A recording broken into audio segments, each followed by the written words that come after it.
Regardez le monde de ma fenêtre. Regardez le monde de ma fenêtre d'un building des provinces françaises. Devant le bâtiment, il y a des rochers colorés. C'est assez joyeux. Ici, les voisins se parlent, rient ensemble, même s'ils sont très différents.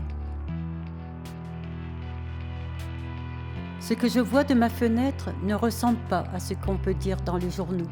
Non, il y a une vraie vie de quartier, une certaine solidarité. C'est pas chacun chez soi. Et puis un tel mélange de cultures, c'est un voyage permanent. Une espèce de petit pays coloré où chacun peut exister. Quand on est immigré ou fils ou fille d'émigrés, faut s'inventer un endroit, une place.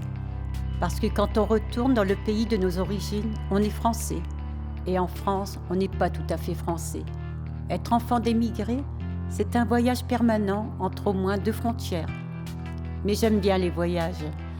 J'ai adoré le Cap-Vert. Les gens du Cap-Vert, tu ne te sens pas étrangère, juste une invitée.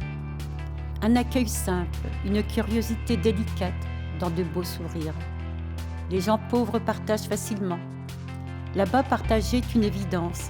Et la légèreté, l'esprit permanent de fête sont des richesses qui, comment dire, donnent de la force à nos âmes. Dans nos sociétés, on oublie trop souvent de nourrir nos âmes. On va payer cher. On paye cher cet oubli. Si je voyage, c'est pour prendre soin de mon âme. Ce n'est pas pour les petits déjeuners d'un hôtel de luxe de Dubaï. Un jour, je suis allée marcher du côté du désert en Afrique du Nord.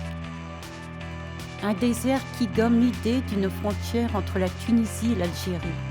Les frontières ne sont souvent qu'un trait de crayon tracé au hasard. Je n'aime pas le hasard. Un choc intense devant ce désert, une sensation bouleversante, une image intense de paix. J'ai besoin d'être en paix.